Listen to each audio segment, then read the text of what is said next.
Hello, hola, hola a todos, amigos, amigas.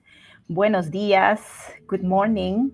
It is in Lima, 11:30 a.m. in Lima, Peru. And well, it is a pleasure to have you again here in my house in the city, capital of this wonderful country, and also back in this series dedicated to Peruvian history and especially Peruvian archaeology. Well, I hope you are enjoying this series. I started with this series several weeks ago, uh, giving you an introduction into Peruvian archaeology with the ancient society of Caral, the oldest civilization of the Americas. We also already revised cultures like Chavin, for example, Paracas. We've been able to travel also to the north and learn about the Moche society. And in today's occasion, it is time, it is the turn of, well, this other incredible civilization of the coast of Peru, but this time in the south, the Nazca culture. So today we're going to talk about them, also their lines, their geoglyphs, and more. So before we begin, well, welcome back. You have here an interactive a chat, so you can use it during the whole event. I will be checking also on your commentaries, on your questions. And first, of course, let me say hi to the people commenting here in the chat. Hola, Catherine. Hola, amiga. Hola, Ned. Hello. Welcome, welcome back. And thank you so much, Natalie. Gracias. Thanks for joining. And well, also, if you can, well, at the end of this event, also help me commenting on this video because I will be uploading this event as a video. If you're watching it as a recorded version, I do live streams dedicated to Peruvian history every week. So you just have to look at my channel here in, well, this channel we talk about history basically. So, well, I think it is time to begin. Hola, Marilyn. Thanks for being here. I'm so sorry you cannot be for the whole event, but no worries. I will be uploading a recorded version of the whole event. See, so thanks for being here, at least in this part of this tour. So, well, I think it is time now to begin. And as always, let me check on first the slide that I have prepared for you all. And we continue with our series dedicated to the origins of the Andean states, the ancient societies of this part of the world, of the central Andes, and of course, coincidentally, my country, which, well, its history, its identity started to be built and constructed back in these ancient times before the arrival of the Spanish conquistadors. We are a construction of well, different societies that collide in this location, that clash in this location. And well, now Peruvians, we are indeed a mestizo society, a mixed society. Well, so now we will begin with this show. And if you don't know me from other events, my name is Vanessa Vasquez. I am an official tour guide for Peru and especially for my city, Lima. I've been guiding for several years since 2006. And my specialty and well, focusing in history especially. I also do birding tours. If you are a birder, you can come also to Lima and do some birding with me. And also I do tours specialized in heritage, especially Jewish history, Afro-Peruvian history, Chinese, Japanese history, to try to give you also an opportunity of learning the fascinating melting pot my culture is also. I've been leading tour groups to different parts of Peru for several years. I no longer do that because, well, I have other commitments. I'm a mommy, so I have to stay more in the city of Lima.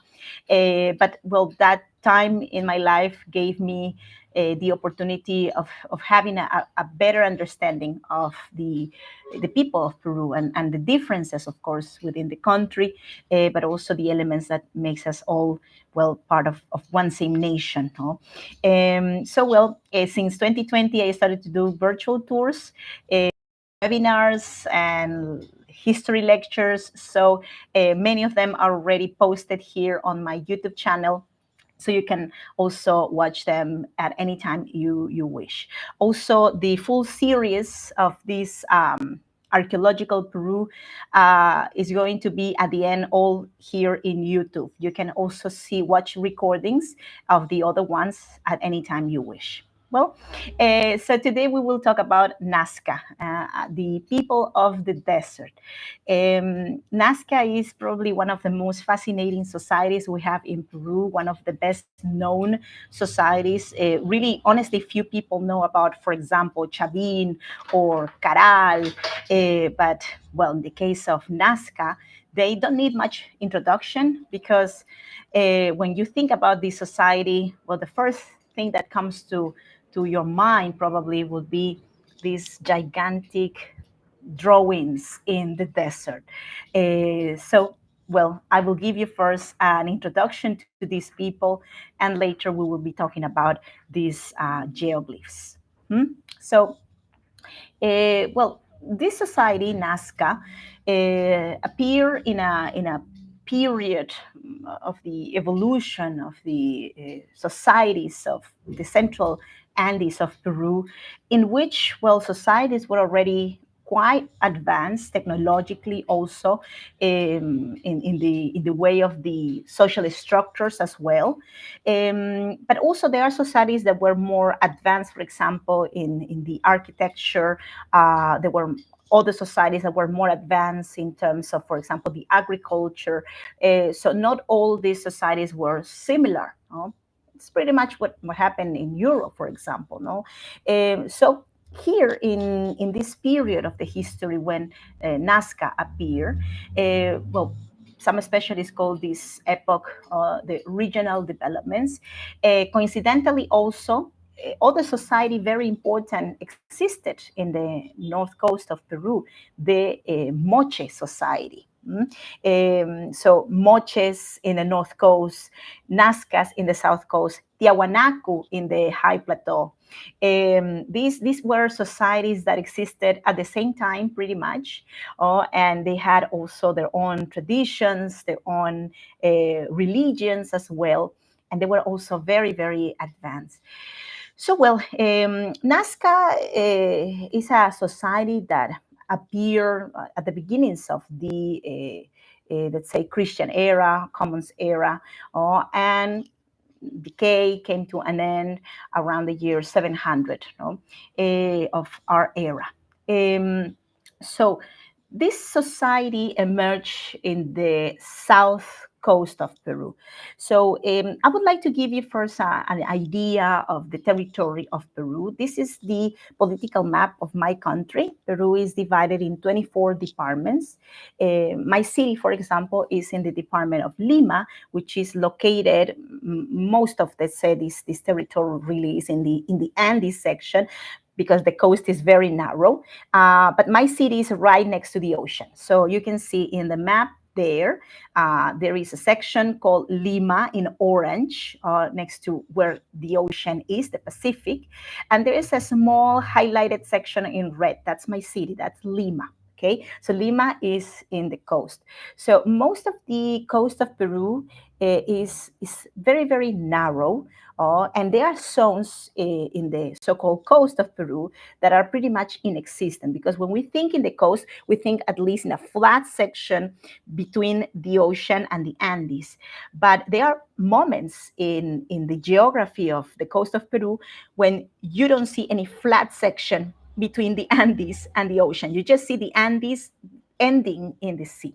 Okay, so that is pretty much like the same thing along, let's say, all the coast of Peru, but with some few exceptions. And that exception happens in the department of Ica, for example. In Ica, we have sections where the coast really reaches its max let's say, width. So 40 kilometers, for example, in some sections. So that creates also a very interesting, very peculiar climate there. It tends to be very windy in that location. The winds that come from the sea that blow in direction to the Andes. In other parts of the country, in the coast, they're stopped right away when they impact to the hills. But in this section, because we have a big wide territory that is flat and sandy, well, we have sometimes storms. No? So that's very, very peculiar of that location. Well, also the Nazca Society developed in the coast of Peru, in the coast region, in the region known as the Chala region, out of the 8 regions of Peru. Well, in this map that you see here, we have a different perspective of the geography of Peru. It's like on the ground level, no? So the region Chala is the lowest in the level on the zone of the ocean, or oriented towards the ocean, right? So there is where this society emerged. So, Cultura Nazca, Nazca culture, developed in the Department of Ica, and Nazca is very interesting because archaeologists now believe that they are basically let's say, the last stage of the evolution of the ancient Paracas culture.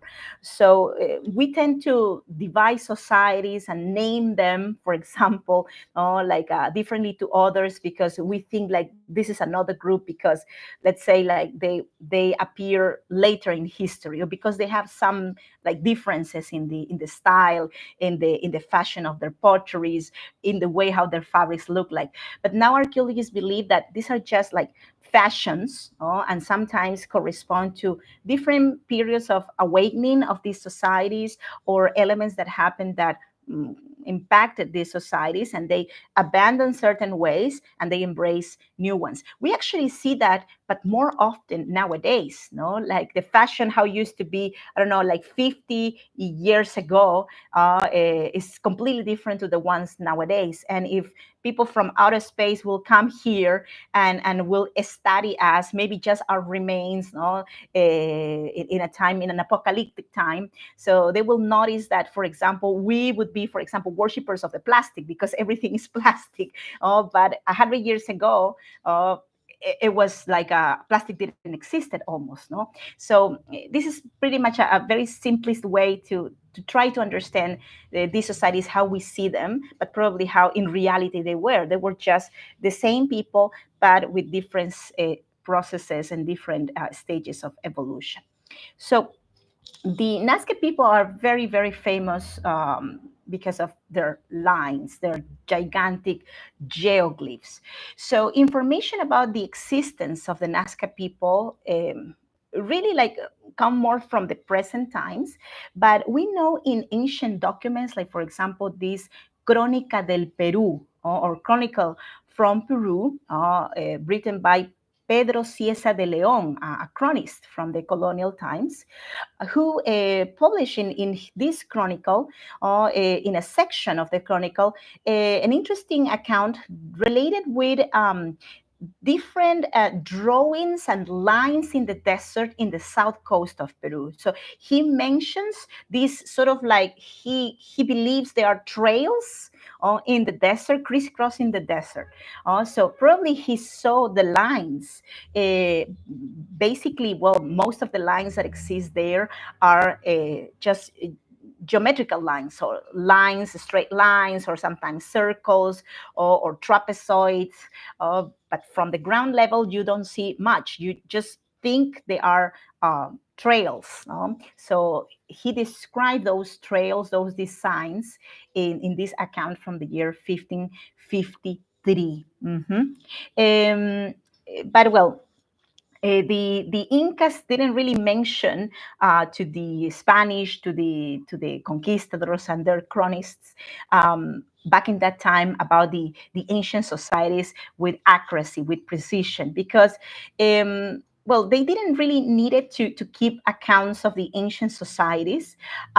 Basically, the perspective they have about history was very different. They were not really that precise, and most of the times, the historic events or the ancient characters or the ancient civilizations were sort of like mixed with the legends, the legendary people, the gods. No, so most of the information the chronics received was more related with mythology and legends. No, so well, the years passed, and first of all, we have the first uh, informs or let's say reports of lines in the desert with the first commercial flights that started to let's say be possible in Peru in the 1920s, for example. No, so there are reports of lines in the desert. The first archaeologists who investigated the Nazca lines, and therefore also that give us an approach to this society, is a Peruvian, Toribio Mejia Cespe. And well, this happened in the year 1927. So he begins with this, let's say, investigations towards the lines. And then, of course, we have a wave of international experts and enthusiasts for archaeology.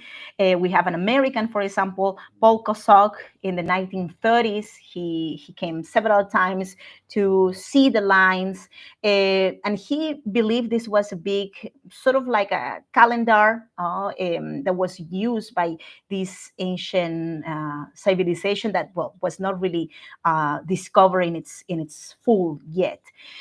With him also, and during this process of about 20 years of his life dedicated to investigating these lines, well, one lady in the 1940s came as his apprentice and also helper. And you can see her also in both pictures over here. So you see Paul Kosok there standing, and you see by his side a German mathematician also. These things related with mathematics and also, well, lines fascinated her. Her name was Maria Reich. No? So this lady came to Peru, first of all, as a tutor, as a teacher for two German children who were living in Cusco. So her first stop in Peru was actually Cusco, and she fell in love completely of the history of this land. So much that, well, she really embraced Peru as her home, and she lived most of her life here in Peru. So, so after she was in Cusco, her journey took her then to Lima, because it seems that this German family decided to return to Germany. She didn't want to go back. We're talking about the period of the Second World War, so she didn't want to return. She decided to stay here. She went to Lima. In Lima, she knew the right people. She had the right connections. She even met the father of Peruvian archaeology, Julio César Tello. We've talked about him a lot about him during this series. And well, she met the right people, as I said before. And finally, she was able to meet Paul Kosok and travel with him to this mysterious land. And she was, for the first time, able to see the Nazca lines and felt for them. Like, she was fascinated with them. And she dedicated the rest of her life to the investigations of these lines. So she continued with the theory of Paul Kosok that this was a big calendar that was used by the ancient people of this place, with associating also the drawings and the images, and probably, well, the solstices and the position of the stars with ceremonies that happen in this big flat land in the desert. Okay, so here you can see also pictures of her cleaning the lines, because sometimes people were like, they were not very careful. They passed with their cars, they crisscross also these flats, and they destroyed many of these lines. Actually, the Pan American Highway was destroyed. Destroyed some lines. So when you pass, like going direction by bus to the town of Nazca, well, you go over lines, Nazca lines, especially one. I remember, wasn't it the lizard or the tree? But basically, that Pan American goes exactly over them. So she was terribly misunderstood by the people of the Nazca community, the indigenous, the locals, no, because they call her the crazy lady, because, well, who would like to give up all, the comforts of being a foreigner and move to the desert and just like clean the lines, and try to also dedicate, well, all her resources to keep them. So because the locals themselves, they didn't really understood that passion. They didn't know this passion. So well, she actually died in this place in Nazca, in her beloved Nazca, in 1998. And also very happy of seeing this place officially protected as a site of importance, and later on, of course, as a World Heritage. So in this site, not just lines were discovered. Lines were really the first element that people sort of like associated with a society that was like no other in this territory. The Spanish met the Incas and some other societies contemporary to them, and that was really all of the certainty the archaeologists have had about the ancient societies of Peru, because, well, the Spanish had documents about them and how they live and how they dress and how they spoke. But in the beginnings of the 20th century is the time of the discoveries of these societies before the Incas. So in the sites where the drawings are located, these geoglyphs are located, were also discovered several like broken artifacts, like ceramics especially. So this is the Nazca style in the ceramics. The Nazca people continued with the Paracas style of like painting in multicolor the exterior of the potteries, and this is a post-coction painting. So after cooking the ceramics, they were painted. So they ended up being very, very colorful and very pretty. You can see also in the image on the left these hummingbirds, and the hummingbirds, they are not just represented because they look very pretty. They also represented because they are related also with this idea of what flowers, no, and also fertility. No, they suck the nectar from the flowers, so they are a creature that is associated with water also, because where there's water, there are plants, there are trees, there are flowers. So this is a symbol, basically. The hummingbird is a symbol. And we have also creatures that are not like easy to know exactly how they look like. Most of them probably are mythological creatures, like this entity over here, which somehow is having some type of crops in the hand, right? So not just potteries were made by these Nazca people, colorful, also these beautiful sort of like clothes and fabrics, multicolor with excellent techniques. So the Nazcas had a level of sophistication that is incredible. And well, archaeologists and experts believe that the Nazca people were actually very, very stratified. They were a very stratified society. And the reason is because you need to have experts, like people just fully dedicated to make textiles, like to be able to reach this level of sophistication. Hola, Marilu. Oh, no worries, dear. No worries. We're recording this event if you missed the first part. Thanks for being here. So well, and you need also people specialized in pottery making, for having, let's say, this level of sophistication. So well, we know for sure that from the level of accuracy and like production, this society had groups that were just dedicated to do like certain things, right, and not they were not in the survival level, right? And here I wanted to show you something interesting. In my opinion, is very interesting related with the Nazca potteries, because we have here a representation of a female. So in many potteries were discovered representations, for example, of like fishermen, right? And we understand the society of the Nazcas because from the potteries, we see drawings. These people didn't have a writing system that we understand, right? So from these potteries, we see like, for example, the fishermen dressing up in a specific way with certain type of like hats or pieces of fabric in the hair, right, in the head. We have also the ceramists, the people who produce ceramics, and they look completely different. So even in their appearance, there is a level of sophistication and a level of like distinction, right? And what about the role of women? So women seem to be a very, very important like subject, not very important person, character in the society Nazca. We see here, for example, this Venus that is beautifully represented. There are two actually different. So in the first one, you can see like she is naked, like typical of the Venuses around the world, also naked. She is voluptuous also, and she has tattoos. Oh, she's tattooed in the private areas, right?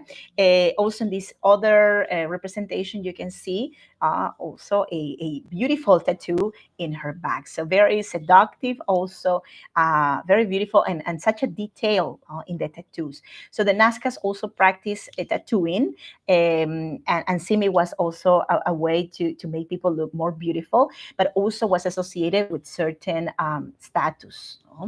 And here we can see a Nazca mummy, which also shows in this naturally mummified skin tattoos. And this is a female, by the way. So you can see these beautiful stars, these beautiful representations.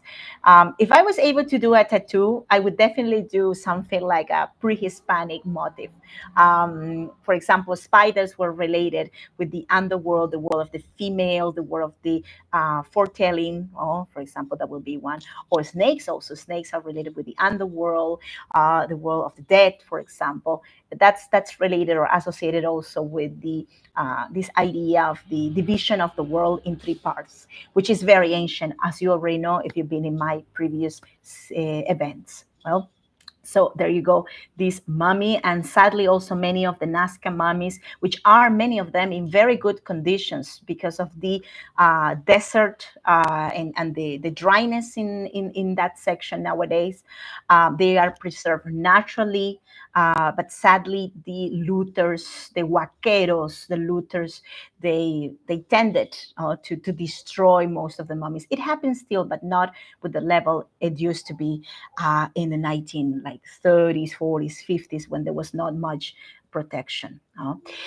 Also, another element interesting is the representation of their deities, their gods, which are mainly marine gods. So these Nazca people live in a section that was flanked by the Andes and the ocean. And most of their deities, especially in the peak of the society, in the top of the evolution of this society, which is, let's say, about around the year 500 to 600 of our era. Like we see in that moment also the representation of these marine gods, a representation of fishes, for example, the fishing, the crops, the agriculture. These people were also able to have better, let's say, nutrition than their ancestors, the Paracas. The Paracas were, their diet was more based in like fishes and mussels, no? So they had more deficiencies. But the Nazcas seemed that had a better lifestyle. They had more crops, no? So they had more, like a better lifestyle, more health, and that also gave them, let's say, the opportunity to have a surplus in production, no? So they were very happy, and they had, well, these deities that were marine. This is one of the deities that they worship the most.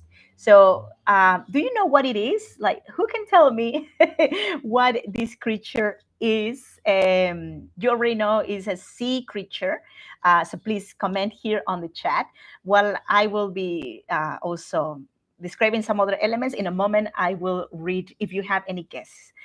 So you can see also that it is, let's say, represented sometimes like decorated in the exterior, and sometimes like in the piece on the right hand side, sort of like with the insides out.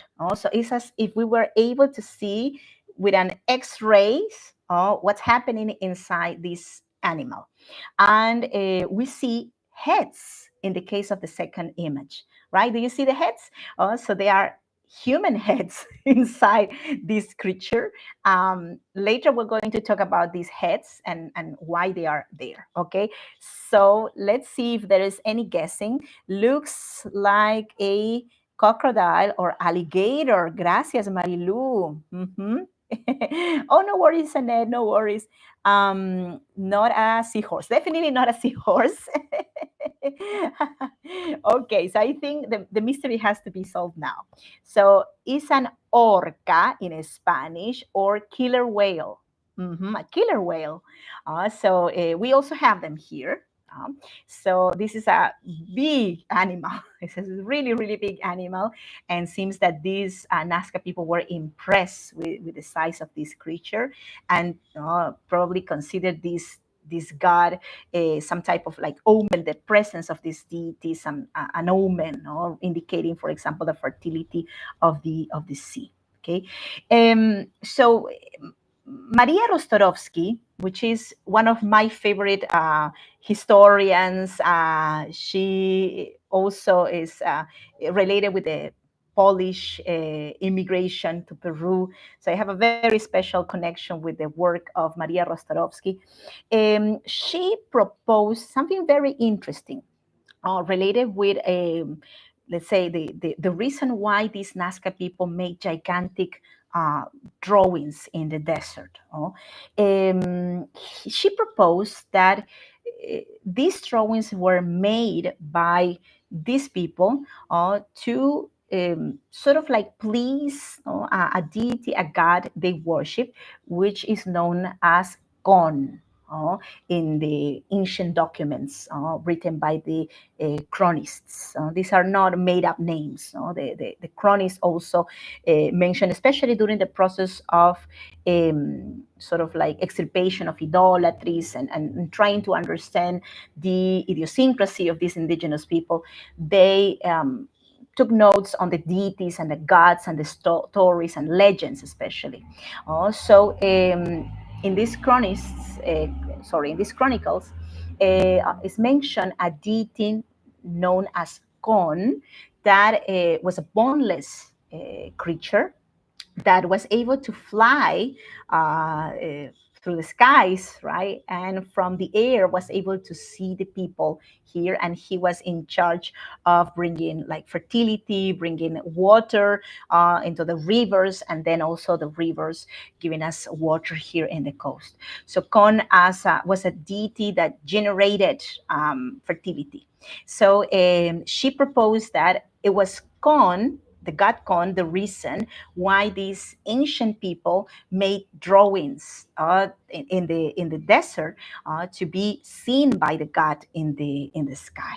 Okay, so well, Kon was a really terrible deity sometimes, so it seems that in some occasions is represented as in the case of the killer whale, like devouring, eating these trophy heads or soliciting trophy heads, human trophy heads. Okay, and we have another one also in this case, right? So, but we don't know exactly which representations are Con, which representations are other deities, but we see there are similarities in them, and sometimes also differences. Okay, so these people were people of the desert, as in the title of this event, I mentioned that the Nazcas were the people of the desert.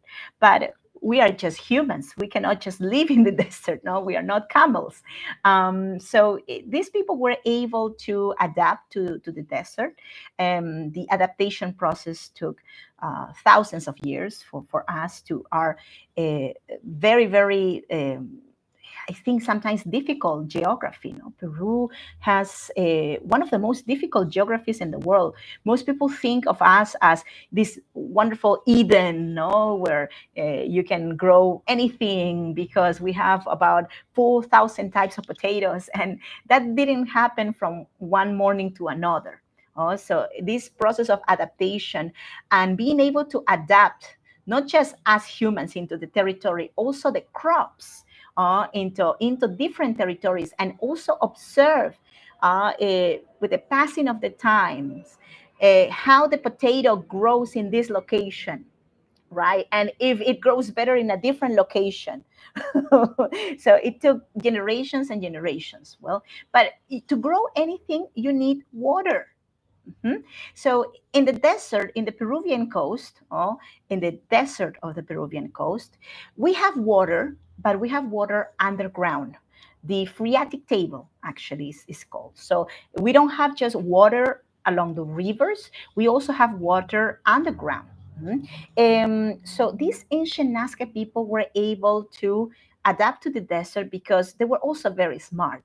They realized that there was water underground, and by probably following the presence of certain trees like the huarango tree, which is a tree that has very deep roots, that are able to reach down into the phreatic table, they were able to see that in some locations there was water. And by doing excavations in certain areas, they were finally able to reach that underground water and finally create aqueducts from this phreatic table water. So what you see here are the aqueducts of Cantayog.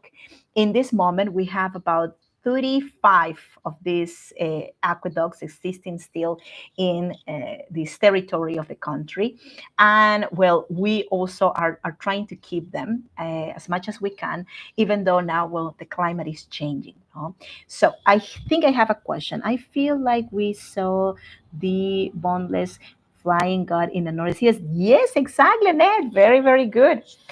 It was actually with the Paracas. So here I'm trying to create this connection between Paracas, which were their let's say ancestors actually. So now archaeologists prefer to, even though we still call Nazca a different culture to Paracas, we differentiate them. We know that they are a continuation. They are connected. So the Paracas are the ancestors of the Nazcas. So very well, Annette. Um, well, so here we can see these aqueducts that still exist, and this is the way how the aqueducts look inside.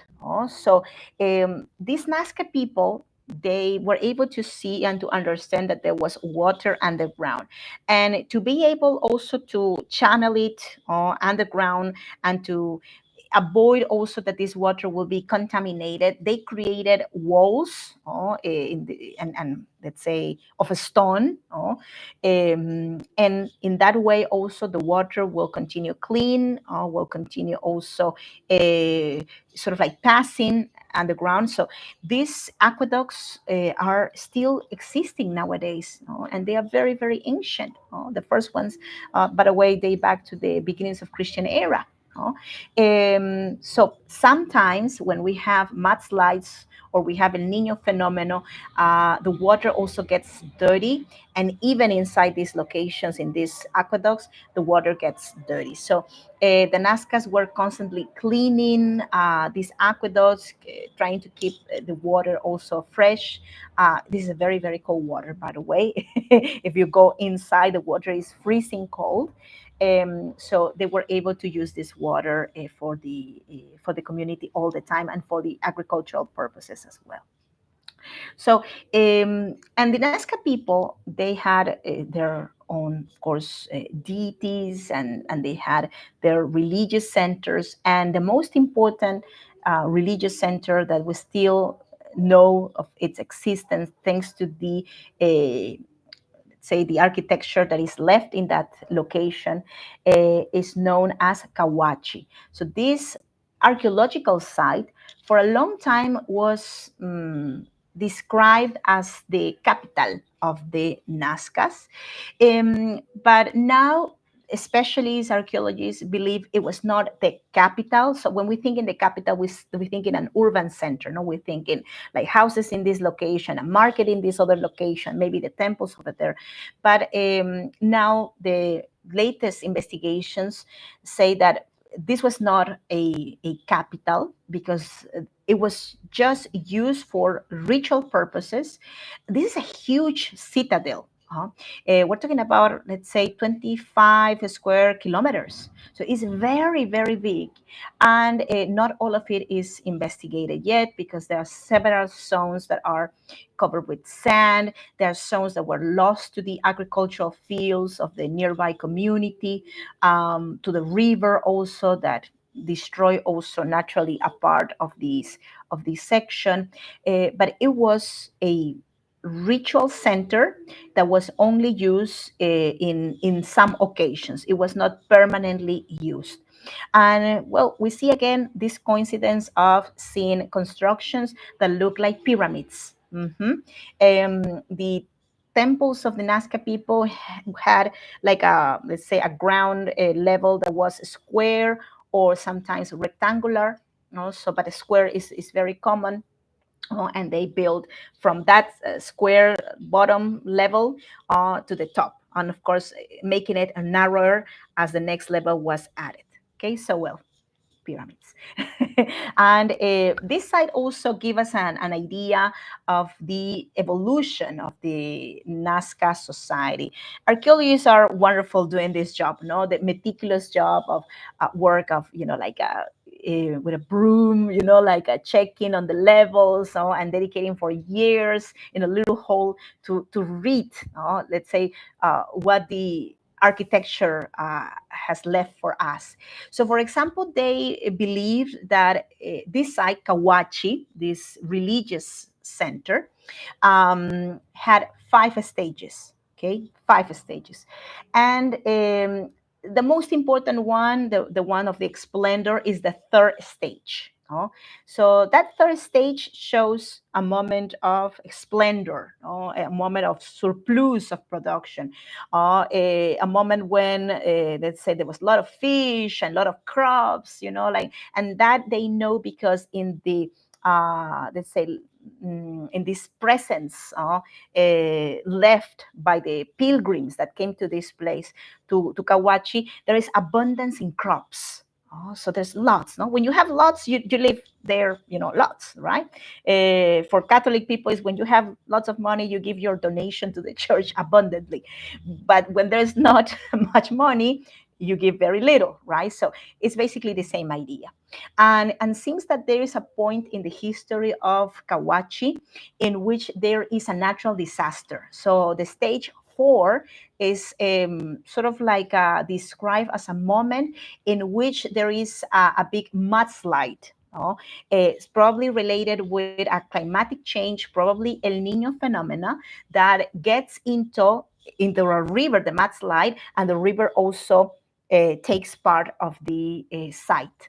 So even though this is located in a higher part of the valley, Still, though, it was covered by mud. So we see also, archaeologists see that layer in that section, and a destruction of the site. So in the stage 4, there is an intention of continue using the site, but finally it is not reconstructed in its full, because it seems that this climatic change also affected terribly the economy of these people. And finally, in the last stage, which is the stage number 5, this place becomes a big necropolis. So it is used just for the as a cemetery. So, and that comes also, that's the downfall of the Nazca people. We will understand also the downfall of the Nazca people in a moment, and I think they have a very good message for us for the present.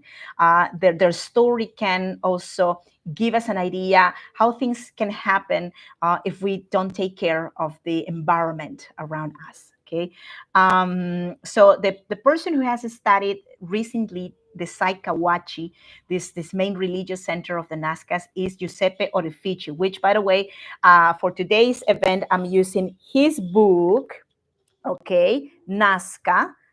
And you can see also his name over here, Giuseppe Orefici, right? So this man also, like in the case of Maria Reich, he is an Italian. He came with an Italian mission also to study the lines and the size of Nazca. And well, he is now the guardian of, especially of Kawachi. So what a wonderful man. Annette says, I'm fascinated by the ingenuity. Perseverance.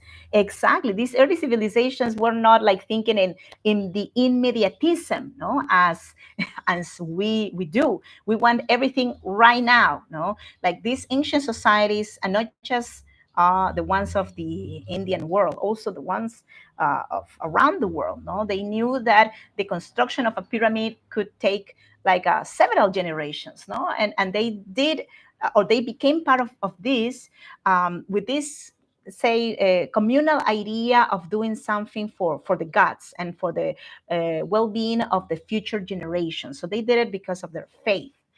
We do things because we want to leave them and enjoy them now, us, no? So what a different way of seeing things. And here we have the Nazca lines, and let's talk a bit about them. So Nazca lines are these gigantic drawings. We're talking about hundreds of them, right? Hundreds of them. There's a really small percentage of the lines that are figurative, that are figures. Most of the lines are just like that, lines, no, like going crisscrossing the pampa. Pampa is a word we use in Spanish for describing a flat section, right? So we have different designs. I think some of the most famous designs are, for example, the hummingbird, the monkey, the spider. Some are, for example, strange, like the hands, which is this like image you see starting from the right-hand side. There is sort of like a creature that has two hands, and one hand has five finger, and the other one has four finger, right? And this is also very curious because when Maria Reich went to the Pampas for the first time and was able to see the designs, the drawings, she saw also this drawing, this design, these geoglyphs, and she was very, very touched by this one because, well, she had an accident. I think it was when she was in Cusco, and she lost one finger in one hand. And well, she had nine fingers. So when she saw this drawing, she felt like a very personal like call to study this place and later to take care of this place. Well, really, really magical. So well, also I would like to know if you are like hearing me correctly, if you're seeing the images good. I'm always checking, double checking if everything is okay, because I don't wanna lose the connection also. So if you can, please let me know if you are able to see the images and hear me. Okay. So you see here also, very good. Okay, gracias, Natalie. Thank you, thank you. So you see here a image of a fox. So well, this also brings me the name of Nazca. Why the name Nazca? So since the 1910s, there is a sort of like a there are documentations that mention that this section is known as Nazca. Nazca probably comes from the Quechua word nanasca, which means place of sadness or sorrow. But also another interpretation could be related with the name of the foxes in Quechua, añas, or probably Añasca, okay, became Nazca, because this is a land of foxes. So there you see a fox. And of course, many of the names that we use now of different cultures and archaeological sites and places are mispronunciations of names in the Quechua language or in some other languages that are now gone. So another drawing, the hummingbird. Remember that the hummingbird is related with the fertility, with the flowers, with the rain, with the water. Was it a premonition? Premonition in the sense, dear Annette, of what? Like, do you mean the end of the society? Or like maybe that's a place, land of sadness. Well, we will see that also at the end. If there was a premonition, something that they were noticing that this will be a place of sadness. So I promise we're going to answer that question at the end, especially of this event. Thank you, Annette. Also, we have in the drawings of Nazca creatures that are related with fertility that also we have in the coast, but also creatures that are not endemic from the coast. We have monkeys, for example, in the drawings, and we didn't have monkeys in the coast. These creatures came from the jungle, from the Amazon, from the rainforest. We have also representations of creatures that are from the Andes. So what happens is that we tend to think in these societies as societies that were isolated in just one place, and they didn't have any communication with other people because they were very, very distant to other people. Well, now we are very practical and sometimes very lazy.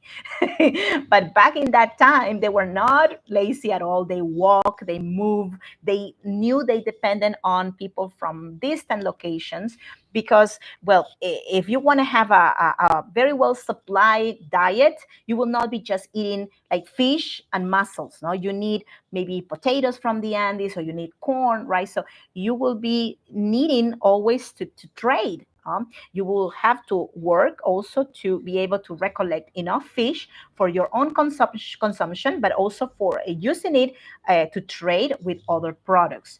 And of course, the people from the Andes or even the jungle, they requested products from the coast because they didn't have them naturally.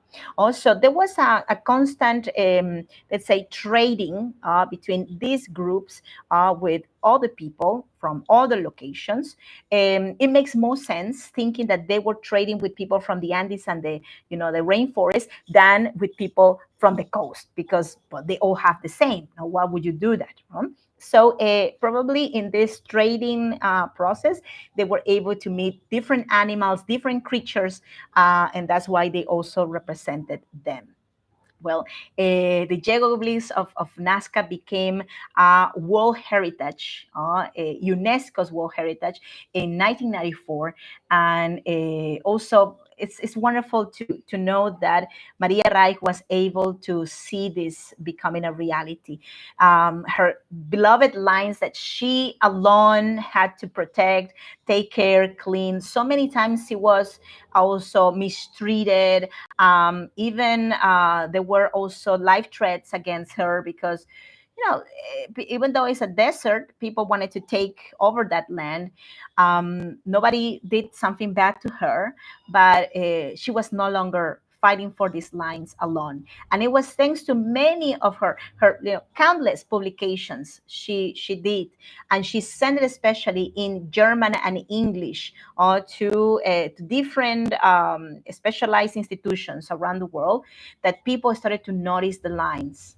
So, well, she was really the guardian, and she still is in a way the guardian angel of the lines. But the most important question, no, how they were made. No? There are so many theories about the Nazca lines. I've heard all kinds of them. That they were made by creatures from outer space, from aliens. Um, so there are so many. There is one thing like certain, and it's for sure. And now we have it like so clear that it's not really necessary to go any deeper in this. The lines were made by humans, and they were made by the Nazca people. You don't need to be like a person from the future or having technology from the future to do lines in the desert, even nowadays. You just need to work in community for making the big lines also. And you need certain simple tools to make the lines. So for example, here I'm giving you an image with two different versions of lines. We have the big lines that were done in a matter of really short time, in a very small season of work, that consist in removing a superficial layer from the desert that is a naturally oxide layer of gravel, right? That is like a pigment that is more like reddish color, right? That you've seen also in some of the pictures of the lines I showed to you. And below that very, very superficial layer of this red gravel, there is a white sand. So it's just under, right? So specialists believe that millions of years ago, this part of the country was under the sea. So this was the bottom of the ocean at some point, right? So that later emerged. So, well, they just needed to remove the layer, the superficial layer, and reveal the white sand below. Okay. And also, there is another section in the right side of the image where you see how, for example, the other lines were made. So you need some sticks, for example, cords, and be able to project. For example, in this case, is a circular line. Also, there is another way of projecting, for example, a bigger drawing, a bigger design. I was not able to find a picture about this, but let me explain. So they could make a small version of the final big, for example, I don't know, the killer whale, right? A small version in one section between many people, and then projecting lines, huge lines, to different points. So in that way, making a bigger version of that smaller one, because they were not able really to see from the air, from the sky, the final result, but they could project lines. And the sticks were discovered, the cores were discovered, the steps of these people were discovered. So we know how they were able to make them. The question is why? That is the only question. And we are not able really to answer that. We have theories about this, but we are not very sure of which one is the correct one. It could be many also, many answers are correct. So, well, these drawings, we continue discovering more of them. Every year there are new discoveries of the lines. So, well, this is really, I think, the most interesting human, let's say, structures or let's say drawings made here in this part of the world. Okay, so here we are going to see also the same deity we've been seeing also before. No, this god that has a human head from the hand. Oh, what an interesting thing! This creature looks not so friendly, right? And in many of the potteries and designs, even in fabrics, in textiles, we see the fascination that Nazcas had with the human heads. So there is something interesting related also with the last stage of the Kawachi archaeological site, related also with the abandoning of the site, the closing of the temple. Respectfully, also they decided to close the temple, like buried it. And in some sections of the temple were discovered sacrifices. Well, before the final closing of the temple's rooms. For example, animals were sacrificed, like llamas, and trophy heads were deposited in looking in direction to the llamas, human trophy heads. Okay, so seems that at the end of the society Nazca, there is a big, let's say we say cataclysmo, no, like a terrible climatic situation that affected these people, and in their attempt to please the gods, to ask for some type of forgiveness from the gods, for making the gods happy again with them, for the gods giving them again the fertility of the soil, they started to sacrifice. There is a series of sacrifices of people, and the taking of the heads of these men, or most of the times are just men, sometimes are women and even children. And well, the potteries also show this. So that's mainly related with the last stage, this desperate period of the Nazcas. So what you're seeing here is not a sleepy person. It is a trophy head, a ceramic trophy head. Oh, you can see this person with closed eyes. It has the lips sealed also with these thorns of cactus to keep the mouth closed, shut. And well, this is a ceramic. It could be utilitary. You could put liquids in there, but probably that was not the intention. The intention was just like carrying a message. Mm-hmm. So instead of a human real trophy head, a ceramic version will be put. Also, trophy heads seem to be connected with this idea of like regeneration, this idea of let's say rebirth, because in some trophy heads represented, or heads represented, we see these sort of like drawings of crops growing from the heads. So they understand the trophy heads as a tool for regeneration.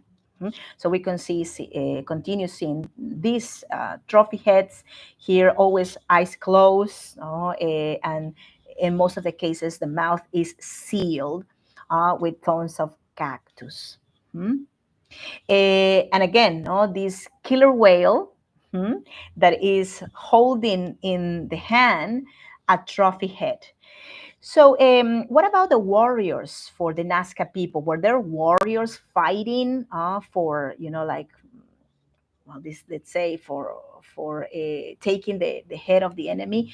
Well, the theories that nowadays are accepted related with the warriors of the Nazca people is that it seems that there was not really a clear group of warriors. They are not really identified in the potteries, at least, and in the images rescued from the Nazca people. We see, for example, the ceramics, we see the fishermen, we see the priests, but we don't see exactly, let's say, warriors. There is not really like big amount of human remains showing, for example, fractures in the head or fractures in the bones, like displaying like some type of battlefield, let's say, effect, in the bodies of these deaths. So it seems that they were not an expansionist society, but maybe they were trying to become an expansionist society, and they did it through their religion, and also through fear, like taking the heads of some people. So seems that there was some chosen ones probably who had their heads taken off. And this is how a trophy head looks like.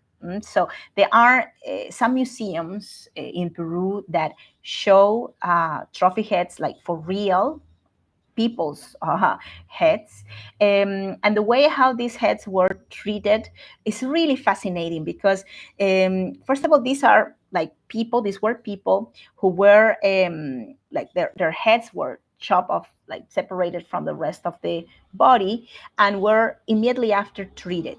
So there was a process for, like, first of all, removing the brain, removing the eyeballs, removing the tongue, so just keeping the skin, and in some cases also even lifting the skin, separating it from the bone. So in that way, in the sections where, for example, the cheekbones are located, and the chins especially, also filling it with cotton, for example. In the eyes, also cotton or fabric.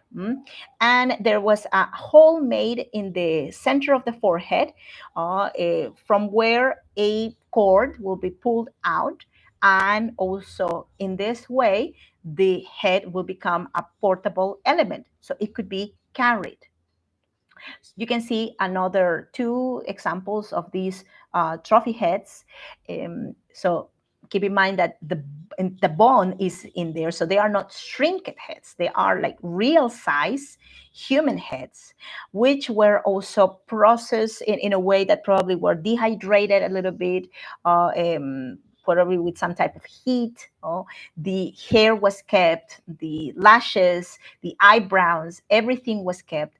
And also at the end, the lips were sealed and inserted also to seal there permanently, these big thorns, cactus thorns. There is a museum in Nazca that keeps also many of these heads. So this museum, Antonini, actually, where Mr. Giuseppe Orefici also works, that also keeps many of these pieces. It's really incredible seeing these trophy heads still here with us. In many of these heads, we can see also a modification of the skulls. So we know the Nazcas practice also this tradition that their ancestors, Paracas, inherit them, which was the modification or reshaping of the skulls. Here another picture, so you can see much clearly, especially the holes made on the center of the forehead for passing a cord. So according to some drawings, we see that at least the people of the higher status, these priests, we believe, they carry in their belts the heads of their, well, these men. We don't know if they were enemies or not, but it's believed that they carry them as part of their outfits. So again, how these heads look like. By the way, this one of long hair is a female. So and the other one is a child. So these are very rare specimens. And well, this is the way how the skull looks in the back. So the foramen magnum, which is this hole where the spine gets into or is connected with the skull and the brain, is expanded. So in that way, all the material that is inside the skull can be removed, and also through that hole, a small stick will be inserted with a cord also tied to it. So in that way, the cord will not come out of the skull. And it became, well, this artifact. You can see also in the pictures clearly that. And another one also, the back is usually not shown. So here you can see how it looks like. And the foramen magnum of like regular size foramen magnum, the one we all have, and that's the one that was manipulated by the Nazcas. So one last thing also, you know already that the Nazca people and most of the ancient societies of Peru had connections with societies that were in other regions. So it seems that their knowledge was also transmitted to other societies. We don't know actually if this tradition came just from the south coast initially of the the trophy heads, but in the jungle of Peru, societies like the Jibaros, for example, and also in Ecuador and in Colombia, there are societies in the jungle that still practice, or well, they used to practice. Now most of them are Christianized, and their religion has been replaced, but they are still societies that are uncontact. So probably they still practice the tradition of reduction of the heads of their enemies as lucky charms. So in the case of this tradition, the head is shrinked. These are the shrinked heads. So that is because the skull is removed, and the skin is boiled with different herbs. So in that way, these herbs shrink the skin, tie it very, very until it's or reduce it until its minimal expression. And that's how finally these heads are produced. There are some few that exist in the world in museums that are real, because there are many replicas also.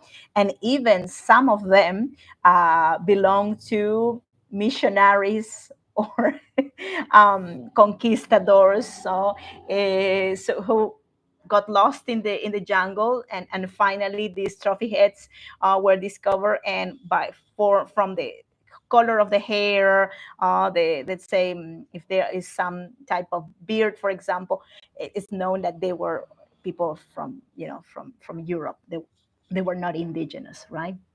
So well, and we come to the last part and the explanation of the downfall of the Nazcas. And I think the Nazcas have a very good message to transmit to nowadays, to us modern people.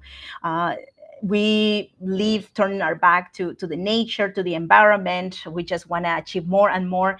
And the Nazcas also did that. The Nazcas reached, already their peak in the third phase of the development of Kawachi, in a time when they were, like overproducing, and they were also constructing, and they were cutting the trees and cutting the trees and cutting the trees.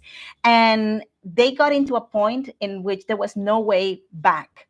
The Warango tree, this is the Warango tree, is the tree of the desert. It's a very important tree for the desert, because especially in that time when people needed so much of the agriculture. So the trees keep the soil moist, humid. But when you cut trees, when you cut too many of those trees, you start a process of for aridifying the desert. So this place became more arid than it should be originally. The Nazcas, they didn't know what they were causing with their expansion and the incredible cities they were building, and the making of the potteries, and the making of the lines and cutting the trees for making the posts. They didn't know that they were actually producing their own destruction. So they reached a time in which the soil was so arid, they couldn't plant anything. And well, the water was not retaining the soil. So this process also produced their downfall. So that's also the reason why we see more representation of the trophy heads. Seems that they are doing sacrifices also for the deities, producing more lines probably for ceremonies, but this didn't stop the end of this society. So this is how, well, the Nazcas came to an end, and I think they have a very good message to us all, so we don't do the same mistake they did. Well, thank you so much for being today with me. I would like to especially thank my PayPal supporters of my last event. Thank you so much for your donations. They helped me a lot. You have no idea how much they help to continue, for me to continue doing these investigations. Thank you, my dear Marilyn, and thank you also, Polly, for your support. You can also support me by giving me a like, by sharing this video at the end when it is already posted. Also, it helps me a lot. Your comments at the end in the video, or any donation, that's really very, very helpful. You can also follow me on my social medias. You can send me a message if you are coming to Lima. Let me know it by email. I'll be very happy to have you here in the city of Lima, organizing a private tour for you. And well, thank you so, so much. I will stop posting this, and hopefully everything is okay. And yes, I see everybody's here connected. I had some issues in other events with my internet, but now everything is okay. Muchas gracias, amigos, amigas. Thank you. And we'll see you also soon. Tomorrow I have an event for World Virtual Tours, also dedicated to Nazca. More information about the Nazca lines also tomorrow. If you didn't have enough with today's event about the Nazca, come with me tomorrow to World Virtual Tours. And we'll see you very, very soon. And next week, we're going to have also, we will continue with this series and we will have some other surprises, okay? So best to you all. Gracias, amigos. Gracias, amigas. Have a lovely, lovely day. See? Bye-bye. Gracias. Thank you.